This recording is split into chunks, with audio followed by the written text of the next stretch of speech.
We live in a world that is loud. Everywhere you look, people are broadcasting their feelings, tweeting their traumas, and live streaming their breakdowns. Society tells us that to be healthy, you must be an open book. But then there is you. When things get heavy, you don't scream, you go silent. When chaos erupts around you, your face doesn't move. You become a statue. Most people think you are cold, detached, or that you simply don't care. But they are wrong. You aren't hiding your emotions because you feel nothing.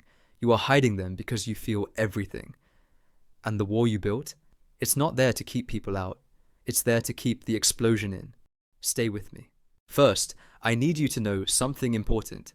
You are not broken, and you are certainly not a sociopath. Psychologists often refer to this behavior as emotional suppression, or sometimes it stems from a trait called alexithymia, which is the difficulty in identifying and expressing what you feel.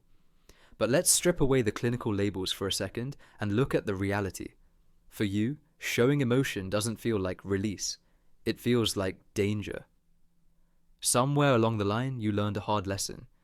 Maybe you were the child who had to be the adult, or you were taught that tears were a sign of weakness. So you became the anchor, the one who doesn't crack, the one who holds the ceiling up when the walls are falling down. Let's look at this through the lens of evolution. In a primitive tribe, if a hunter showed panic during a hunt, the predator would attack. If a leader showed doubt, the tribe would panic. So the brain developed a mechanism. It is a survival strategy called auto-regulation. While other people co-regulate, meaning they soothe their anxiety by talking to others, you regulate internally. Your brain separates the feeling from the reaction.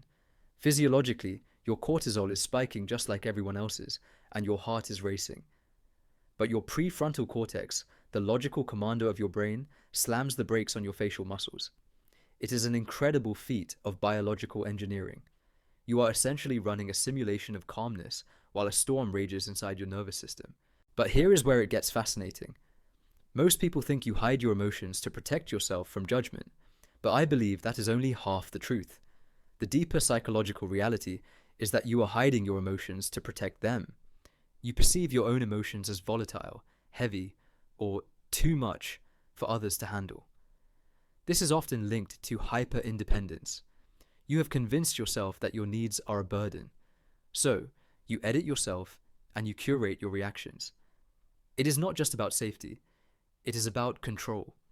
If you don't show them how much you care, they can't use it against you. And if you don't show them you are hurting, you never have to owe them a favor for helping you. Now, the world will tell you that vulnerability is strength, and they are right. But let's play devil's advocate. There is a utility to your armor.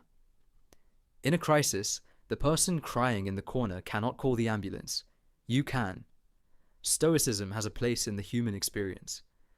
Being able to set aside your immediate feelings to execute a task is a superpower. We need people who can feel deeply but act logically.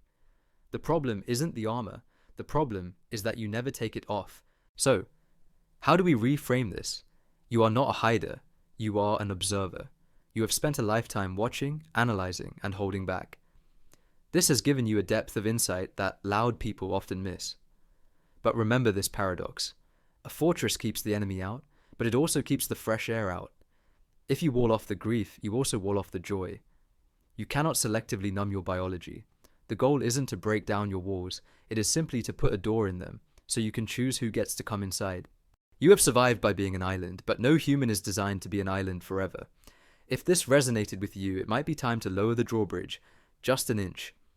In the next video, we are going to talk about hyper-independence, and why you struggle to ask for help. Make sure you are subscribed so you don't miss it. Take a breath. I'll see you there.